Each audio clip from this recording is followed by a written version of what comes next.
Good morning, good evening. Thank you for listening. This is a program on organic gardening, agriculture and horticulture, focusing on plant science, soil science and microbiology.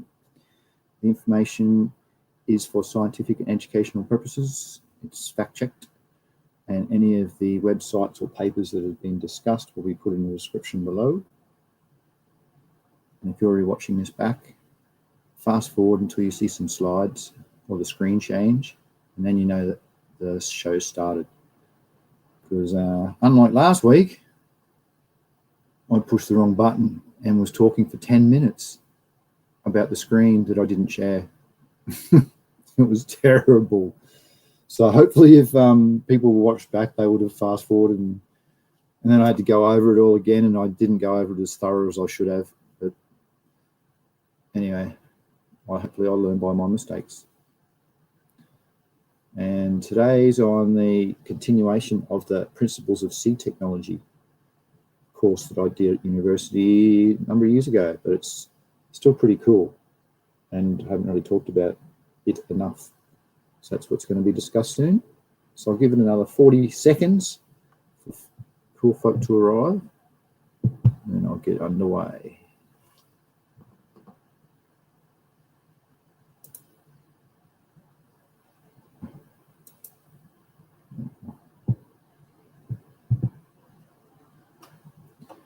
It's another 20 seconds, and I'll start. If you've got any questions, whack them in the message box, and I will sure to answer them for you. Here we go. 2 seconds. Woohoo, it's done. So I'll show you what we're up to, week 2. Last week was week 1.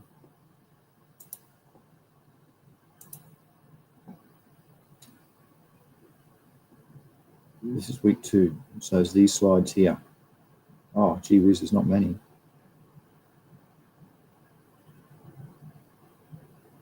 Oh, it's more down below. Okay, good. Okay, good. I remember that now. I went to all those troubles. Anyway, so I'll talk about the seed vault first. Storing the seeds. How do you store your blooming seeds? We'll talk about a bit later why it's important. And I'm going to make sure I'm sharing this. Sharing, good. You can hear me speaking, good. I see that. Oh, look at the screen. To make it at least like that. Yeah, be bigger. So this is what's going to be talked about. And already started with the storing of the seeds, which is one of the most important things, because otherwise you can't retain your genetics. It's going to go into dormancy and you won't be able to break it out of dormancy, or it'll be extremely hard to break out of dormancy, because you can do tissue culture, but it's...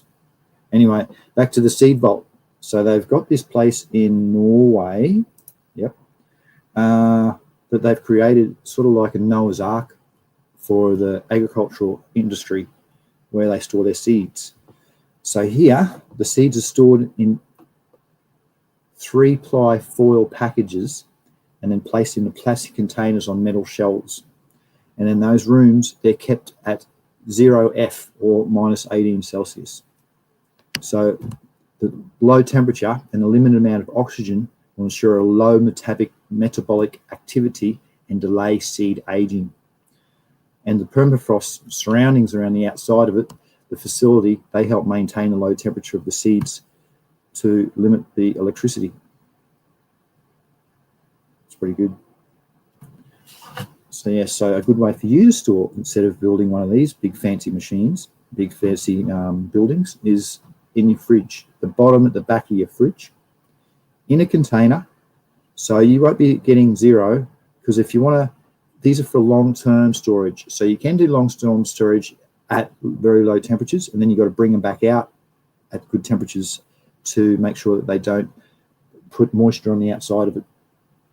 So that's how they've done this at extra low temperature, but you can store yours just at well, 3 degrees Celsius or 40 F, and it'll at least double or triple the rate on which they should be stored at. Because remember, the 3 seeds, the smallest micropyle seeds, macros and mesos, and the smallest is the micros, they only got a 12-month shelf life usually. So if you put that in those good storage conditions, you can increase that up to 5 times from my experience. Actually, let's have another look at another website. I'll put up a website here. The Seed Vault. The SVAL, SVAL-BARD, Global Seed Vault. Cost $8.8 million to build in 2008. So I'll put this in the description below if you really want to read about it. It's pretty cool. I've seen a little documentary. It's just amazing. Yes, ideal conditions. That's why I chose it. Brilliant. And here's those shelves I was saying before that they store them in. All very hygienic. That's the view if you're on the roof working on solar panels.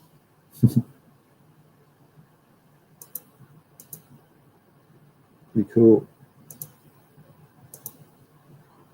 Yes, you did a good job. All right, so that's of the Seed Vault. Wanted to start with that because I just had a bit of a look at the slides, and it's quite relevant today because it's talking about senescence of seeds and the aging of seeds.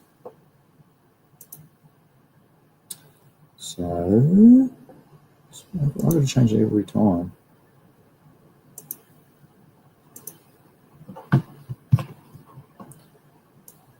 So here we go, senescence, the phase of aging. Stored food is consumed for respiration. So your metabolism is the sum of your catabolism and your anabolism.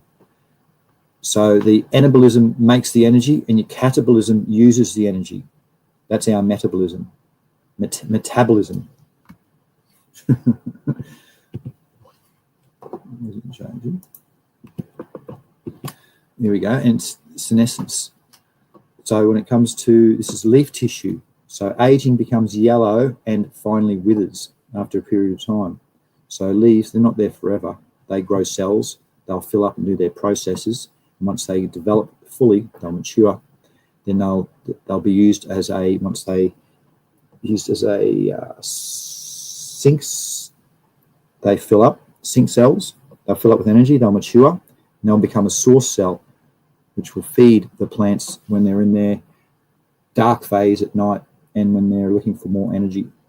Then it'll drop off once all that's been depleted. And this experiment here suggests 48 days that the chlorophyll's been depleted, and therefore the plant will be into senescence fully and into cell death. And what's this? Extrinsic, which is exterior causes like environment, pest diseases, decide seed senescence. If the seeds are exposed to high humidity or rain during development or harvest, at harvest, I should say, then they age faster. So the ones on the left are infected, so they were under those conditions at harvest. The ones on the right are not. So this is talking about at harvest. It doesn't mean that on the day, it means about probably 1 to 2 weeks before harvest. And here's breeding soybeans with a thick seed coat and increasing the phenolic and tannin content in seed coat prevents insect infection. So they've gone and bred it that way, made it thicker. You can do that. Thicker waxy cuticles can be done from, why does a plant develop it naturally? It's because it's overexposure to light, to the sun's rays and UV, like it thickens the dermal tissue on the epidermis there. So you can do that yourself if need be. So they've done this with soybean. That's just one way of doing it. It says keeping seeds mature in cool weather will avoid weathering damage. So the three examples here, healthy and good ones, immature and weathered. You can see they started to break down. And this one down here has the cracked coats caused by mechanical impacts. So that's from rough handling or from using mechanical machines to separate seeds that don't consider the seed texture, the coat, the tester on the outside. Spraying fungicide, pesticide prior to harvest will prevent field carryover. No, I only support organics. So you can spray biopesticides if you like, biofungicide, yes.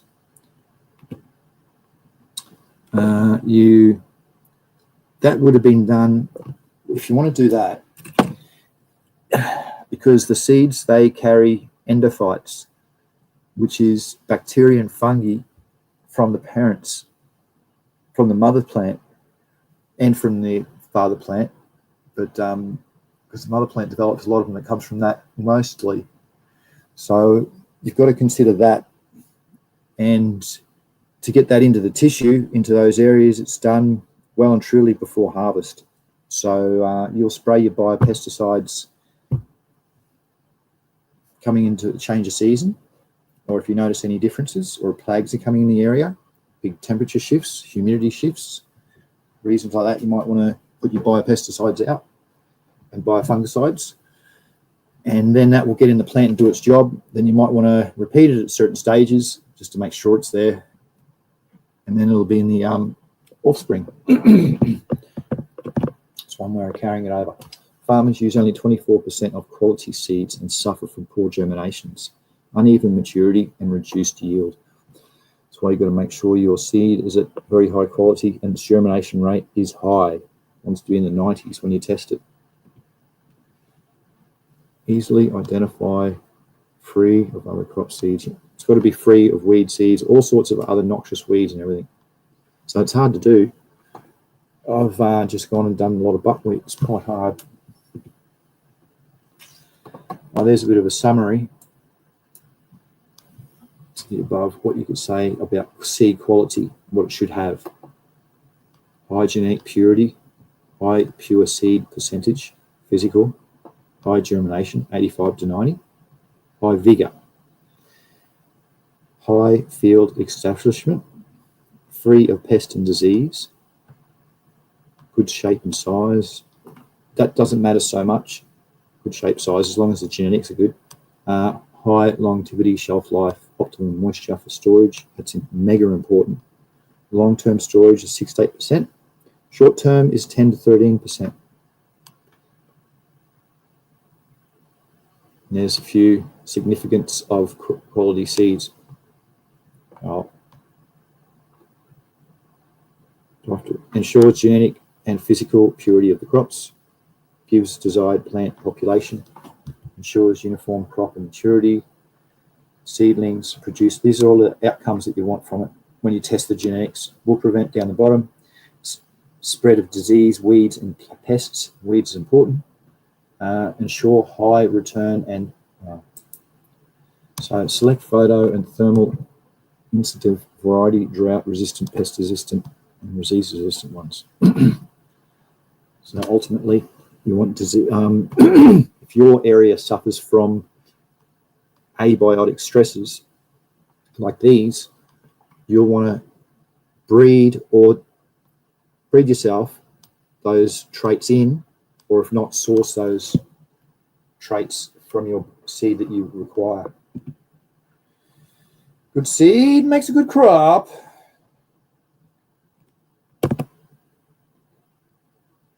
Isolation. So when you're making your seed, you want a physical or distance isolation to separate from other areas that might drift in. Time isolation takes up sowing, different rates. Like a barrier isolation is set above. Pollination can carry as well, it's true. Physical isolation differs from flowers changing to altitudes. All right. See some barriers there in the pictures. Time isolation. Let's see if there's anything being said. No.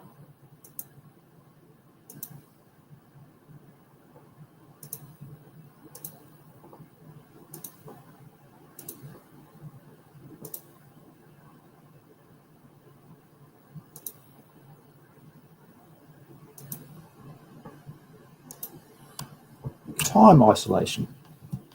Raising the crop by staggered sowing so that the synchronization of flowering and pollination in seed crop and the contamination is prevented. Normally 1 month is the time isolation given for agricultural crops, but not in crops having intermediate crop growth. Some pictures showing something. See how they put barrier down there? That's a good one, down the bottom. But you're still going to get drift. So they would have worked out the predominant winds were coming from behind the crop. So that's why it would have angled, and the sun's rays would have manufactured those heights as well, because you can't get sunblock. It's a crop barrier, so they've got big trees there. I'm putting up a hedge at the moment. It's going to grow to 20 feet. It's going to do exactly the same. So for organic certification, you want a big hedge or you want some sort of barrier. There's some other barriers there down the bottom, natural barriers, mountains. And these ones are trees.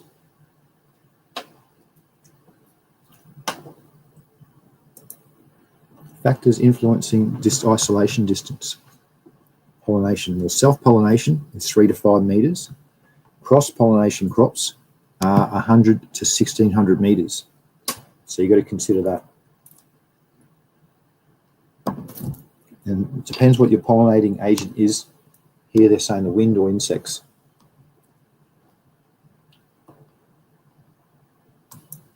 Pollination characteristics.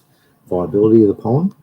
How long does it last? Pollen production, capacity, the weight of the pollen, nature of the pollen, having serrated edges or blunt edges, the time of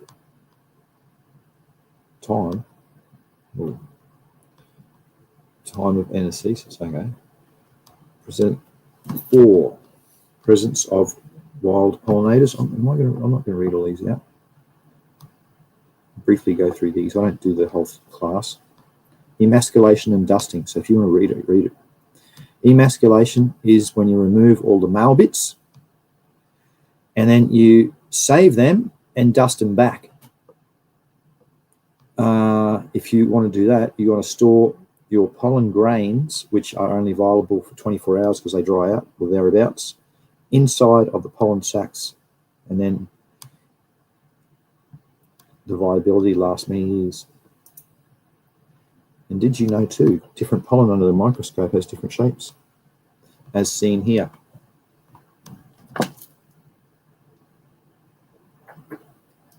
That'd be a good screenshot, a title shot. People go, no, look, bacteria. No, it's pollen. Pre-sowing techniques.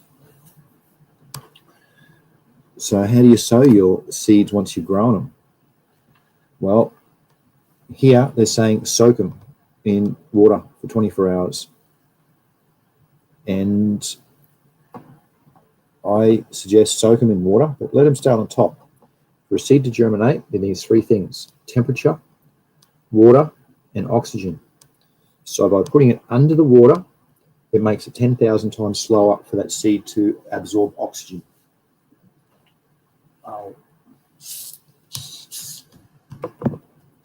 Seed hardening with different chemicals. Seed hardening. So they want to store it for longer, so they're going to treat it.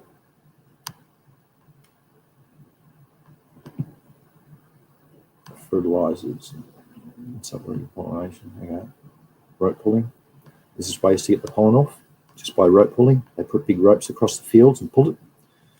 And that's that gets the pollen off and starts to pollinate, gets it dispersed. If you another way to get it around. The depth of sowing a seed is twice its width.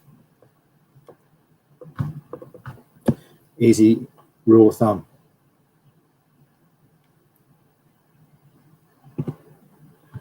Roguing. What's roguing? It's removal of unwanted plants at vegetative time. So anytime it's growing, you go and get rid of them. You rogue.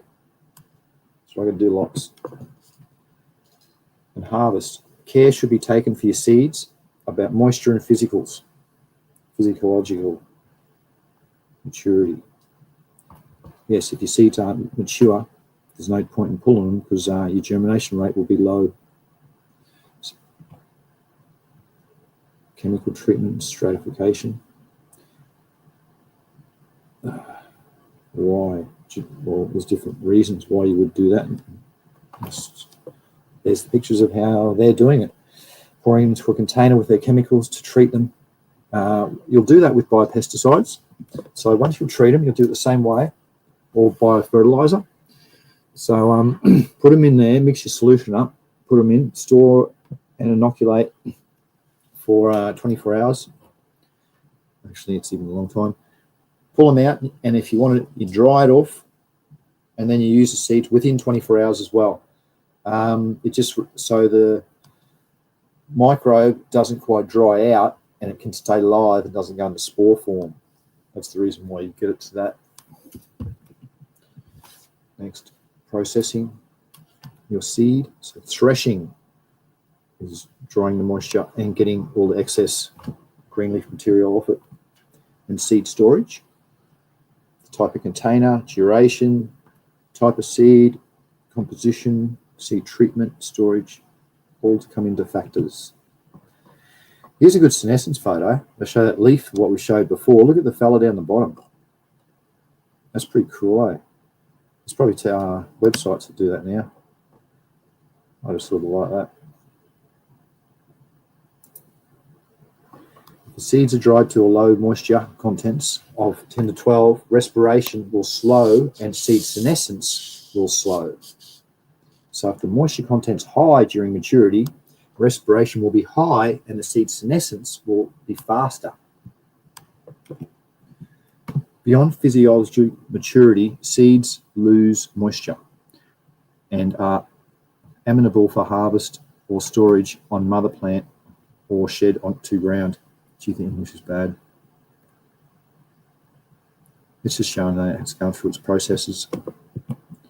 Two primary causes of seed senescence: genetics and environmental. And down the bottom, the seeds are classified in micro, meso, and macro sizes. Micro seeds age faster due to the size of them. Here's some soybeans. Meso seeds can be stored for 2 to 3 years, where micros are 12 months approximately. If you store them in perfect conditions, like I talked about at the start, you can triple, quadruple that rate. Yeah, the mesos are a bit thicker, like those millet seeds. Here they store them in the bags. Groundnut seeds, yum. Sunflowers. You see the seed size, they're getting bigger, so they can store them for longer. The embryos inside of them, they're protected by the hard coat on the outside, the tester, which prevents the entry of moisture. And the respiration is reduced, and therefore the seed senescence is lower. Yeah, consider pests, of course. And diseases like downy mildew. A lot of this stuff happens from moisture. It's always, these spores always exist, they're not sterile plant seeds.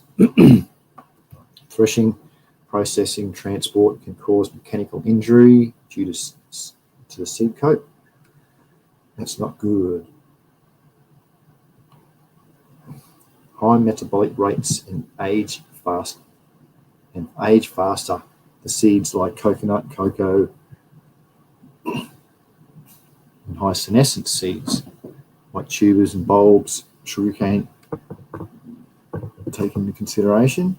Reducing seed moisture during processing, handling, and transportation will reduce seed injury. Seed processing goes through many stages, as I said there. Maintaining low humidity during storage will reduce seed senescence. Yep. Bottom back of the fridge, Tupperware container with dry rice in there to absorb moisture if there was to be any inside. Seed quality is characterized by high genetics, genetic purity, physiological quality, and seed health. Unclean seeds lead to problems.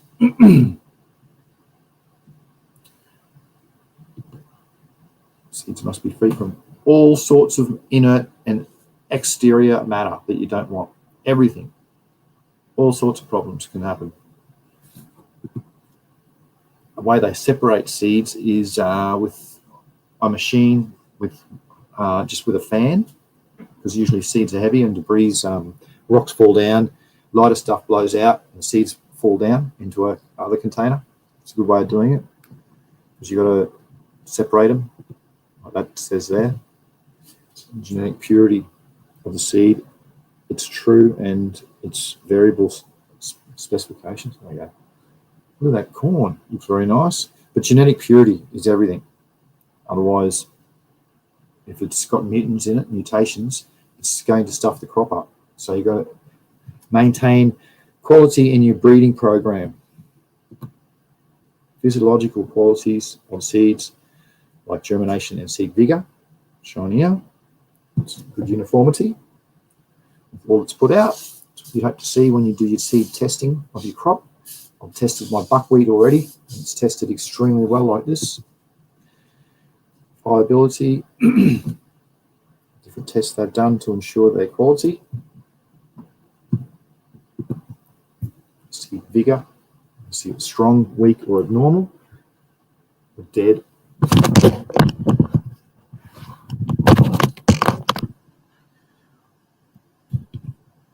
Seed certification ensures that all seeds are sold after seed treatment with protectants to prevent the seed from disease. Check your local areas to see what certifications you need. Quality seed. Yep, just showing different things already talked about. High vigor, high field establishment, free from pest and disease. Optimum moisture. Long-term storage, 6 to 8%. Short-term, 10 to 13%. Quality seed ensures genetic and physical purity of the crops. It's more stuff that's already been covered, just showing different slides for it. This is just very important to focus on the seed under the breeding program, when to harvest, how to keep them clean. Here's some pre-sowing treatments. What's this? This is to do with bleaching, scarification. Scarification's involved with dormancy. So this is dormancy techniques. So if you want to try and bring the seeds out of dormancy, if they're longer than what's been aged and what's suggested, if you do your normal seed sowing techniques and don't germinate, that means they're dormant. To break them out of dormancy, here's what you do. Ethylene is the best way, one of the best ways, and that's, you're thinking, what? I'm not buying gas. You buy an apple. And you clean the apple, sterilize it, and then put it in a bag with your seeds that are sitting on top of a water. Leave it in there, and that ethylene will really help it a lot. That's one of the best ways I've found. And the reason why you'd scarify or crack seeds is to open them up, because they need to imbibe to get water inside and oxygen to start that amylase process that I spoke about last week. So there's some different treatments here that I spoke about.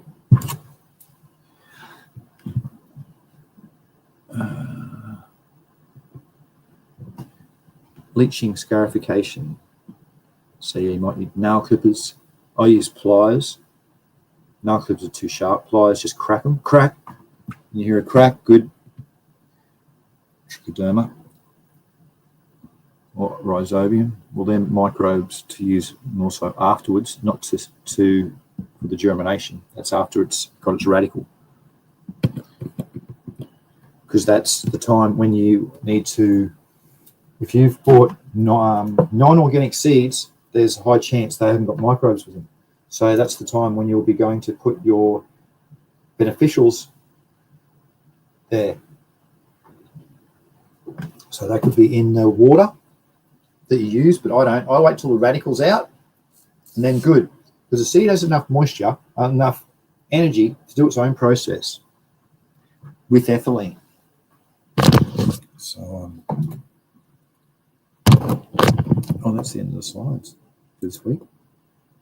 Hey, Sunshine RB, here you go, Sunshine RB. That's the slides for this week. I reckon that's rad. Seeds are so useful. I've just bred a dozen varieties this season. They've all worked out good. Quite a few tested sweet. Quite happy.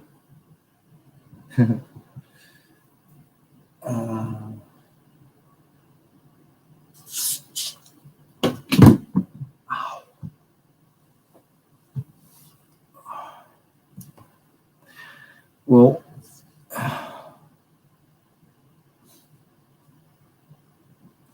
just drop something.